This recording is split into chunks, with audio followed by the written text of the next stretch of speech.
What's up, everyone? My name is Rinda, and welcome to Book Nook Chats. So, in today's video, I'm going to be wrapping up all the books that I read for the romantasyathon challenge over the summer. This was a challenge going on over June and July, hosted by Tori Between Pages, and it was such a fun challenge. It was a long summer of just romantasy books. And at this point, I probably need a break. So I'm looking forward to reading some non-fantasy books over the next month in August. But I just wanted to tally all the prompts that I was able to complete. And I don't know what it is about challenges. Once I get started, I think that, okay, I'm just going to keep it easy and stay relaxed. But then the urge to really finish or push myself or be a little more competitive, I can't help myself. I had planned not to join any challenges in August, and well, that won't be happening because I'm joining 3 challenges. But I think it works well with the mood I'm in, so I'll be making a separate video on those upcoming challenges. But in this video, I'm just going to go over all the prompts that I was able to fulfill, the books that I read for each prompt, and at the end, I'm going to arrange all the reads grouped by my star ratings just to take a quick look, and then final stats for these 2 months. So without further ado, let's dive in. So here's a look at all the 35 prompts that were there in this challenge. I had a lot of fun picking out my TBR for this, and it's gone through many, many changes through June and July with what I finally settled on for each of these prompts. Okay. So starting off with the first row, the first prompt was the Who Did This to You June book club pick. There were 2 book club picks for the 2 months. I didn't get around to reading both of them. So this one was Beneath Black Sails by Claire Sager. For a book with a knife on the cover, I chose Daughter of the Pirate King. Even the other cover of this has her with a sword, but it's a much smaller image in the corner. This I really enjoyed. This was my first book that I read by Trisha Levenseller. Such a great pirate adventure. It had slow burn tension, a great banter, good world building, good pace of storytelling, and it was just 300 pages or so, which I love. So it perfectly satisfied that craving I had at one point. And then for chunky romantasy, I went ahead and put Powerless here. So this was 500 plus pages, and this wasn't my kind of romantasy book, honestly. I think I enjoyed the 2 main characters, the slow burn tension and banter. I think that was written quite well for the most part. But all the other elements, whether it's depth of the side characters, the world building, a lot of things didn't make sense or they were just not very original, especially if you've come from the Hunger Games era or been around at that time. So I can see why this would have an appeal for newer or younger readers, but I personally did not like it on the whole. There were many things that were lacking for me. And then for pretty cover, I picked Daughter of the Moon Goddess. Some of the Eastern fantasy books have the best covers. Like they're just so beautiful, the artwork. And Daughter of the Moon Goddess was also very much a romantasy read. Like it had a lot of tropes, but I enjoyed the way it dealt with those tropes. The timeline in this book was longer between different phases of the main character's life, and there was a lot of reflective elements woven into it. So she had a lot of inner dialogue and learnings. So I liked that aspect. The descriptions also were beautiful, written really well, and it captured the beauty of this celestial world so well. I like reading books which have Asian influences because I'm Indian, and so it's nice to have those cultural elements or values woven in. I did get a little annoyed towards the end with the flowery language.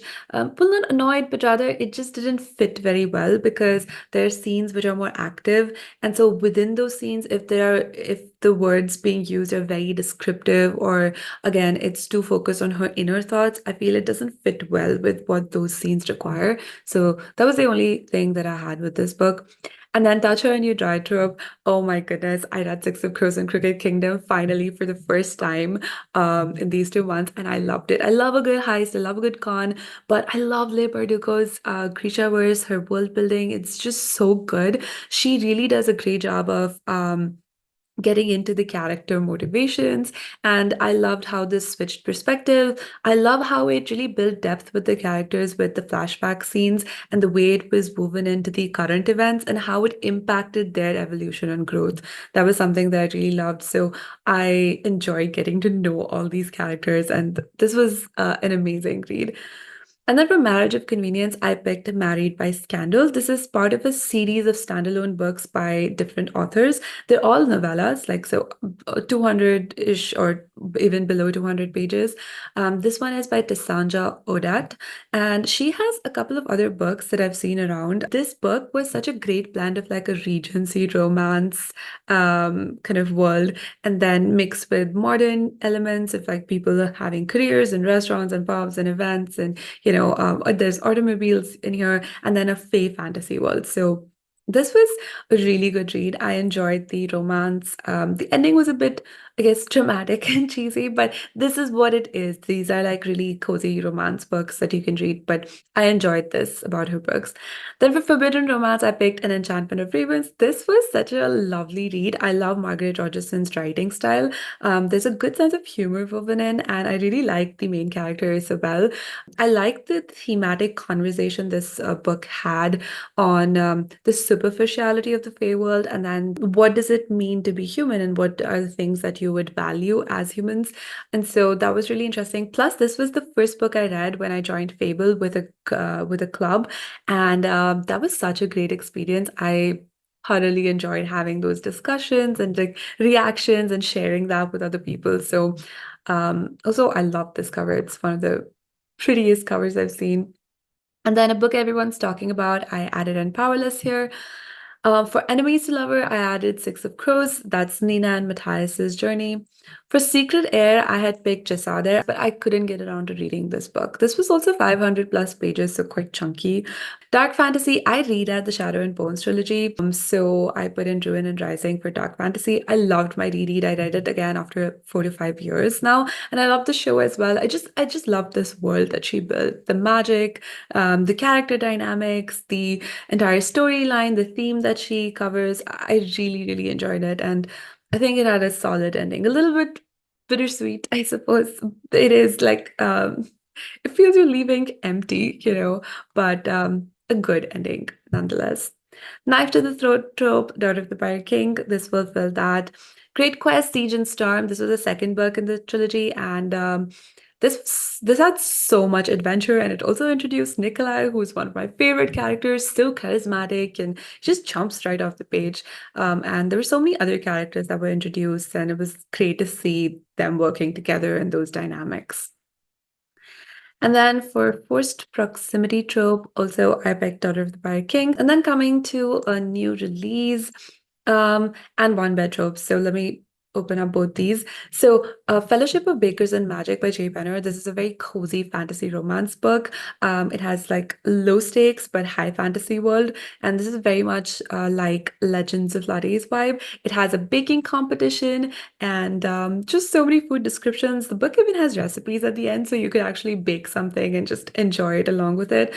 I thought Theo, the elvish main character here, the love interest, he was such a sweet character, like very charismatic, very confident, but in a very sweet, endearing sort of a way. I like that because often, the male characters tend to be dark or alpha male or broody, and it was just refreshing to see that. The ending was I would say kind of really cheesy, and there were some things that I didn't like, but on the whole, this is such a great comfort book. And then the second book of this is Librarians and Dragons. So it continues in the same world of Ardenshire, and this is really fun. I have not completed this as of now. There's a 48-hour readathon coming up at the end of July, so I'm hoping to finish this by then. But they're like they're gargoyles, and then there are these cute little dragons as well, as far as I've read. So this is also another very cozy book, but I kind of went off on a tangent reading many other books, like Powerless, Daughter of the Pirate King, Daughter of the Moon Goddess. So I kind of got out of the cozy romance vibes. For Slow Burn, Crooked Kingdom, I mean, Kaz and Inej have to be the slowest of slow burns. And oh gosh, that that scene, if that scene with Kaz and Inej where they're just really trying and he's really trying to be close to her. So good. And then Kindle Unlimited Fantasy Romance. So Married by Dusk. This series, I don't know if the entire series is on Kindle Unlimited, but this one was. I really enjoyed this. This was like a Fae with Fae romance. And so I like that it was different in that way. So I like that with these series of standalones, there seem to be different themes that are explored, like the earlier book, Married by Scandal. Even this one had a character who was 42 years old. She was a fae, and so she obviously looked young, but she was older. She had her own magic. And so, Married by Dusk, also, the female character is quite strong in her own right and has her own magic.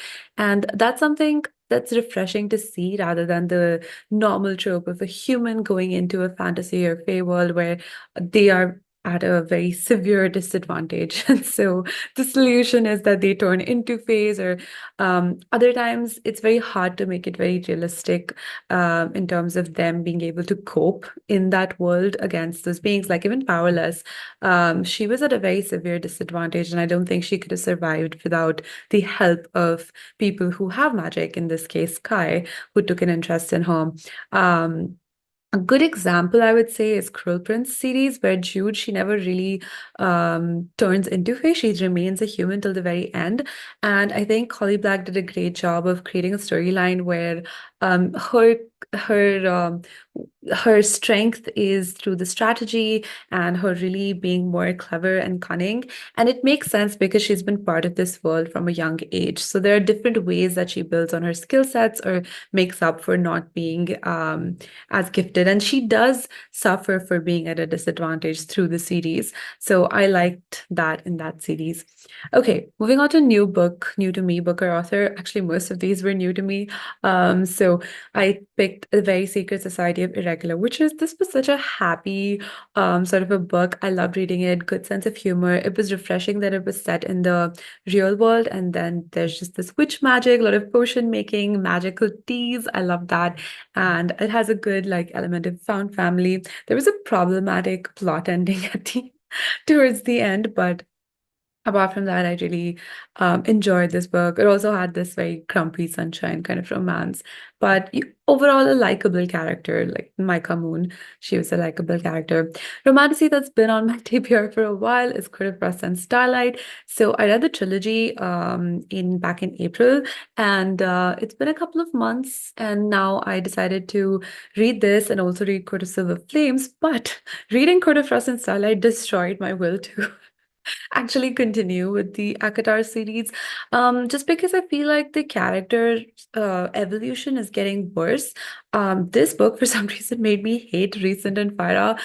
They just came across very judgmental, self-entitled, and what I did not enjoy is the author's very extreme characterization of some being very perfect and saint-like, whereas other characters being extremely villainized. I like nuance. And also there are things with her in terms of the pattern of her writing that I couldn't get over. It was a little exhausting and frustrating. Just very repetitive phrases, words, my mate, male, female. There was a place she used the phrase gentle male. Why? So this kind of just has put me off from that. And then read a Tory favorite romantasy. This was on her list in Enchantment of Ravens, so I read this here. For Artifact of Power, I didn't know until I read it, but Ruthless Vows, it had a sword, which was an artifact of power. There was a break between when I read Divine Rivals and then when I read Ruthless Vows. It's probably a good thing that there was because both the books are kind of different. The first book is very focused on the romance and it's very sweet. Both of these characters being very vulnerable with each other and really opening up. And just getting close to each other. This Ruthless Vows, though, on the other hand, was more focused on the world building, on the plot, and it's good for different reasons. And it also went more into the themes of war, loss, and so it was good. But I'm glad I read it separately because they both kind of they're different mood. But I love Divine Rivals. Like it's just so sweet and enchanting. Fated Mates, I usually don't like this concept of fated mates, but Bakers and Magic by Jerry Penner, it had that. So I was happy that I got to be able to read a very cozy fantasy with this concept. Otherwise, I probably would not have fulfilled this prompt. I actually had Court of Silver Flames in here because that has fated mates. But since I decided not to read it, I filled it with this. This is the other book club pick, which I didn't get around to reading. Band of Misfits, I think Six of Crows, Crooked Kingdom, both work here. First to last book in the series, I picked Truthless Vows. And then for fairy tale and also for retelling, I, as of now, have put in Thornhedge by T. Kingfisher. I've been wanting to explore her as an author. I haven't read any books by her yet. Nettle and Bone is on my list as well. Put a lot of good things about that. So this is a shorter story. I don't know. I think it's under 200 pages. I haven't read it yet. I think I might try to read this during the 48-hour readathon. So if I do, then I can add these two books, Fellowship of Librarians and Dragons and Thornedge, to my completed list. I put in A Very Secret Society of Regular Witches for my standalone. For Friends to Lovers, I put in Shadow and Bone. Malin and Lena, I think that was very much a core theme throughout the entire series. For a Dark King or Prince, I added Enchantment of Ravens. Rook, the Fae male in this, is a prince, so I think this perfectly works here. Lucky Novice, Siege and Storm, Alina. Hate to Love, Six of Crows, Nina and Matthias's character. Sci-fi is not really my thing, so I don't read a lot of sci-fi books, and I also struggled to find any romantasy books in sci-fi. I did see a lot of people having updated variety of books, which I was not sure if they're actually sci-fi, but A Song for the Wild Build, I don't know if this actually has any romance, but I've seen this around a lot. It's a shorter story, and so if I wanted to try a sci-fi book, I probably would try this. Again, I could add this in for my 48-hour readathon and see if I can really maybe get through it. It'll be nice to explore a little bit of a different genre that I'm not used to reading or don't read much of. Retelling is Thornhedge, and then a fast burn is Court of Silver Flames. I didn't have anything else to put here. There is a short novella I tried to read, but I DNF'd it very quickly. It was not good. But yeah, okay. So now I'm just going to go over and turn the ones that I'm done with green. So I think the first row, these, just a second. Yeah. Okay. First row, I have fulfilled all these prompts. In the second row, sorry. In the second row, I have fulfilled all the prompts except A Secret Air. So I'm going to turn them green. Let's just go to the third row where I have finished reading, I think, all of these, right? Yes. And then the next row, I'm going to Book of Azrael is not done. Thornhatch isn't done. Everything else can turn green. I actually ended up finishing more prompts than I expected to, which is pretty great. So for the final row, what are the books I haven't read? So I haven't read the sci-fi. I haven't read a retelling. I haven't read a fast burn. I have read all the others. Okay, guys, so that I've just gone through and counted. That brings me to a total of 27 prompts completed. Really, I would not have figured that I would actually be able to get through these many prompts. But the total number of books that I've read for this is 15.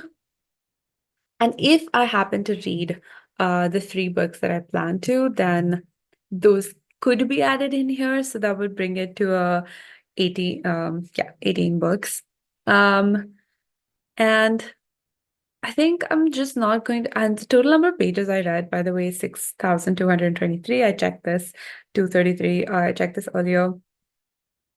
And a lot of the books that I read were actually under 320 pages. So 12 books were under this. And if I finish 2 other books that I'm planning on reading, that'll bring it to a total of 14 books. The total number of books that I read in June, July is 22, not including the 3 I might I'm yet to finish. There are a few books that I read which I haven't included because they weren't part of the romantasyathon challenge. I had a lot of first star and above reads. Okay, let's just take a quick look at my. So these were all my four-star and above reads. Just my four-star reads make me so happy just looking at this entire list. So that's a total of 3, 4, 5, 6, 7, 8, 9, 10, 12, 13, 14, 15. So that brings me to a total of 15 books that were four-star and above. Let me just add that in here. This again doesn't potentially include the books I might still read. And then 3 stars and below. Let's have a look at that. So, 3 star and below, there weren't a lot of books which are under 3 stars. Married by Dusk was 3.5 stars. Powerless was about 2.5 or 2.25, I rated it. Bound by Treason is another series of standalone books. And it's part of the series called Starry Kingdoms of the Fae. This was also good. Again, this had an older character who was in her second marriage, and also it's like it was a royal palace intrigue, and she was grieving the loss of some of her children who were actually being murdered, and she was trying to protect one of her children. I like that it explores, different kinds of characters, different age range. And then one star reads. So Code of Frost and Starlight, I think I gave it a 1.75 stars, which is on the higher end. There were certain things that were enjoyable. I liked certain moments, but on the whole, I was just very disappointed in the way this went. And then this short story, The Six Deaths of the Saint, I've seen this going around a lot. It was kind of popular, just 30 pages or so. I read it, and the thing is, the more I sat with the story, the worse I felt. I don't know, the more I kind of just had this strong reaction against it. I think it's just the way it's written and the emotion that it's written to evoke. It's very uncomfortable and dark, and I don't know, I just didn't enjoy it at all. So that would break it to 5 books that go into my 3 stars and below. I guess I had kept this placeholder in here to add another stat, but I don't have another stat to add at this point in time. That's my wrap up for the Romantasyathon challenge. I hope you enjoyed this video. If you'd like to see more of the upcoming challenges that I will be taking part in, please consider liking this video and subscribing for more such content. Thank you so much for watching, and I'll see you again in my next video. Bye.